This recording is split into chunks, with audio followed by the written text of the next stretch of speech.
اعلیٰ حضرت نے واضح طور پہ لکھا اگر ماں باپ میں جھگڑا ہو جائے تو اولاد کو کسی ایک کا ساتھ دیتے ہوئے دوسرے کا مد مقابل بننے کی اجازت نہیں ہے۔ علماء نے لکھا زیادہ یہ کر سکتا ہے باپ اگر ماں کو مارنے لگے تو ماں کے سامنے آ کے پیٹھ پہ وار سہ لے، یہ نہیں کر سکتا کہ باپ کا ہاتھ پکڑ لے، باپ کی آنکھوں میں آنکھیں ڈال کے اپنے جوانی کا احساس دلائے کہ ابا بہت ہو چکا، اب کرو گے تو ٹکر ماروں گا، آپ کی ناک توڑ دوں گا۔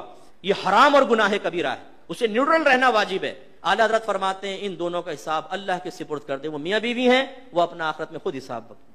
بہن نے پوچھا کہ میں عمرے پہ جانا چاہتی ہوں، 12 سالہ منہ بولا بیٹے ہے، اس کو ساتھ لے جا سکتی ہوں کہ نہیں؟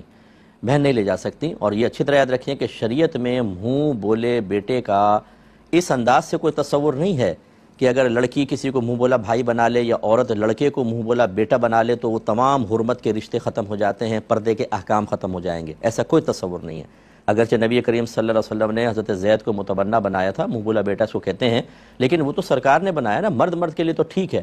ہاں آپ کسی بچی کو ایسی منہ بولی بیٹی بنا لیں، چلو پیار محبت میں الگ بات ہے، لیکن یہ اچھی طرح یاد رکھیں کہ جی کسی کو منہ بولی ماں بنا لیا، کسی کو منہ بولی بہن بنا لیا، لڑکے نے، یہ لڑکا 12 سال کا ماشاءاللہ مراہق کہلاتا ہے، یعنی قریب البلوغ کہتے ہیں اس کو، بالغ ہونے کے قریب ہے، اس سے تو پردہ واجب ہے، عورت کو تھوڑا سا بڑا ہوگا پردہ واجب ہو جائے گا۔ آپ کا اس کو منہ بولا بیٹا کہہ دینے سے یاد رکھیں وہ آپ کا بیٹا نہیں ہو گیا، وہ نامحرم ہے، اور نامحرم کے ساتھ اگر آپ عمرے یا حج پر جائیں گی تو قدم قدم پر آپ کو گناہ ملے گا۔ یہ جو ہماری بہنیں آج کل کہہ رہی ہیں نا جی وہ فلاں ملک والوں نے عورت کو پرمیشن دے دی ہے کہ وہ اکیلی سفر کر سکتی ہے، بھائی شریعت ہمارے نبی کی ہے، کسی کے ملک والے کی نہیں ہے، چاہے وہاں پہ مکہ مدینہ ہو، شریعت ہمارے نبی کریم صلی اللہ علیہ وسلم کی، اور نبی کریم نے عورت کو اکیلے سفر کرنے سے منع کیا۔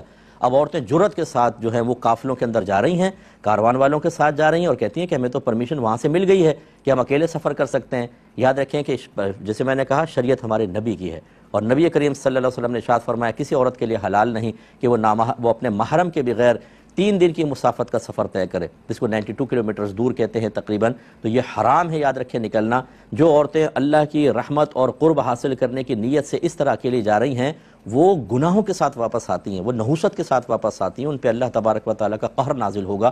اس لیے بالکل اپنے جذبات اور احساسات کو قابو میں رکھیں، جب تک محرم نہیں ملتا آپ نہیں کر سکتی، اور ساری زندگی نہ ملے تو بالکل آپ گھر میں سکون سے رہیں۔ یہ نہیں ہے کہ جی اب ہمیں چونکہ محرم نہیں ہے تو ہم اللہ کی نافرمانی کر کے اسی رب کی رحمت حاصل کرنے کے لیے جائیں۔ اللہ کی نافرمانی کے ساتھ کوئی رحمت حاصل نہیں ہوتی۔ یہ بالکل ایسے ہی ہوگا جیسے کوئی ڈاکہ مارے اور پیسہ لوٹ کر غریبوں میں تقسیم کر دے، تو کیا یہ اللہ کی بارگاہ میں مقبول ہوگا؟ اسی طریقے سے جس فعل کی بنیاد گناہ پر ہو اس میں اللہ کی رحمت حاصل نہیں ہوتی۔ تو میری بہن یہ بچے کو آپ گھر میں بھی داخل نہ ہونے دیں، قریب البلوغ ہے، تھوڑے عرصے میں بالغ بھی ہو جائے گا، بڑا ہو جائے گا، اور آپ کا اس کو گھر میں داخل کرنا ہی گناہ اور حرام ہوگا۔ اس نامحرم کو اپنے گھر سے باہر نکالیے۔ یہ ایک آخری بات اس میں منہ بولے بیٹے میں یہ دیکھ لیجئے کہ اگر وہ منہ بولا بیٹا کسی اور جہت سے محرم ہو پھر تو چلو چل جائے گا، جیسے آپ کی سگی بہن کا بیٹا ہو اور آپ نے اس کو منہ بولا بیٹا بنا لیا تو آپ خالہ ہیں چونکہ، تو خالہ کی جہت سے تو پھر ٹھیک ہے، وہ محرم ہے۔ لیکن یہ جو میں نے پوری تفصیل بیان کی یہ اجنبی بچوں کے لیے ہے جو آپ کے کسی اور جہت سے محرم نہ بن رہے ہوں، تو صرف آپ کے منہ سے کہہ دینے سے کہ تم میرے منہ بولے بیٹے ہو وہ محرم نہیں ہو جائے گا، پردے کے احکام جاری ہوں گے۔ پہلی بات تو یہ کہ خدا را دین کو سیکھنے کی کوشش کریں۔ شوہر پر بیوی کو الگ رہائش فراہم کرنا واجب ہوتا ہے، اور الگ رہائش کا یہ تصور ہوتا ہے کہ مثال کے طور پہ کوئی الگ گھر ہی نہیں، اگر ایک کمرہ وہ شوہر اس کو دے دیتا ہے جس میں عورت اندر سے کنڈی لگائے اور جب باہر جانے لگے تو تالا لگا کے جا سکے، اپنے پرائیویسی کی حفاظت کر سکے، تو یہ الگ رہائش کا تصور ہے۔ اگر کوئی خاتون جوائنٹ فیملی میں رہتی ہیں اور اس وجہ سے اپنے کمرے کو تالا لگا کر جاتی ہیں کہ خدا نخواستہ کوئی چوری نہ کر لے، کوئی گھس کے میری چیزیں استعمال نہ کر لے، تو اس کو بالکل شرعی طور پہ حق حاصل ہے۔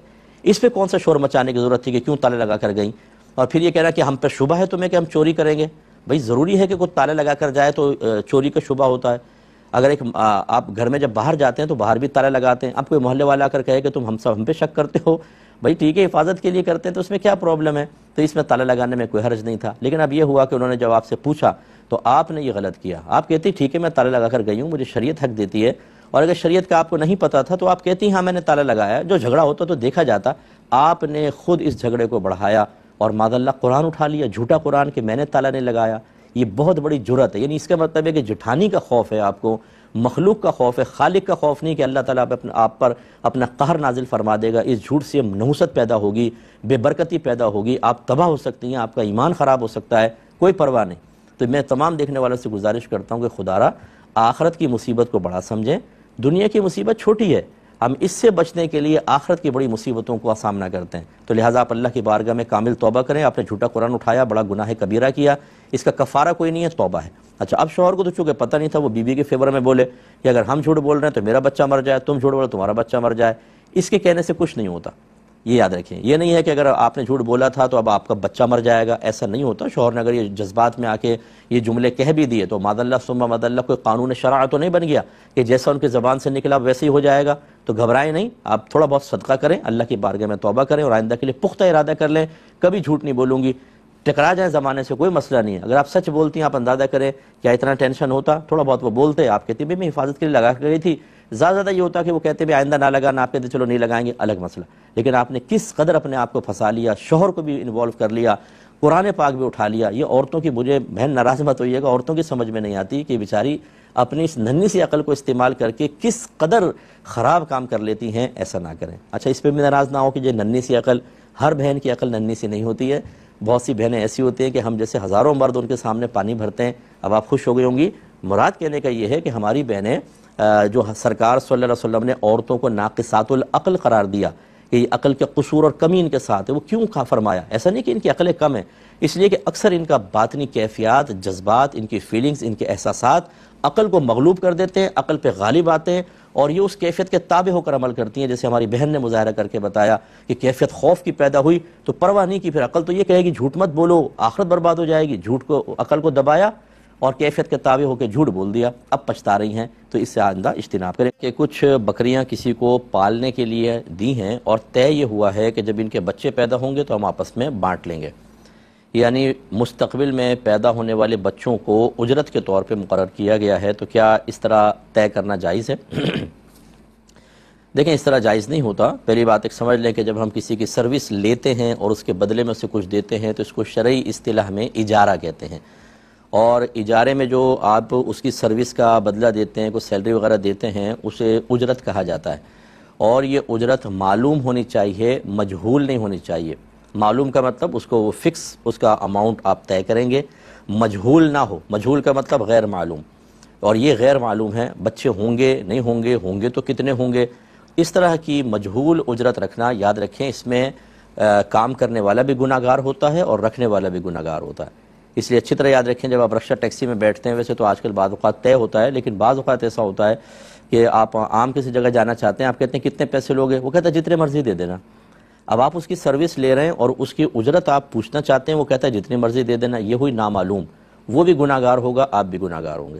اور یہی وجہ ہے کہ یہ مفضی الی المنازعہ ہوتی ہے. مفضی معنی پہنچانے والی، منازعہ جھگڑے تک. یہ مجہول اجرت چونکہ جھگڑے تک پہنچاتی ہے اس لیے شریعت نے منع کیا ہے. اور آپ دیکھیں کہ رکشے والا کہتا ہے لائیے جی، آپ اترتے ہیں کتنے ہوئے، وہ کہتا ہے 200. کرنٹ لگتا ہے، ارے یہاں تک تو ہم 100 دیتے آئیں، وہ کہتا ہے 200. لڑائی جھگڑا پھڈا شروع ہو جاتا ہے. اگر آپ پہلے ہی طے کر لیتے تو کوئی جھگڑا نہ ہوتا. اس لیے اگر وہ فراخ دلی سے کہے بھی بھائی جتنے بھی دے دینا، آپ کہیں نہیں، یہ نہیں، طے کرو یہاں پہ کتنے لوگ ہیں. ادھر ہی جھگڑا شگڑا سا ایک تھوڑا بہت کر کے طے کر کے پھر آگے بڑھیں. تو اس طرح کی جو مجہول اجرتیں طے کر کے معاملات طے کیے جاتے ہیں، اس کو ختم کرنا واجب ہے. اس کو ختم کریں اور آپ اس کی سیلری مقرر کریں. مثلا آپ اس کو 3 سال تک بکرے رکھیں، ہر مہینے میں اتنا پیسہ دوں گا آپ کو. وہ پیسہ آپ طے کر لیں، پھر وہ خدمت کرے گا آپ کے، بعد میں بکریاں دے گا، آپ کو سیلری دینی ہوگی، بالکل جائز ہو جائے گا.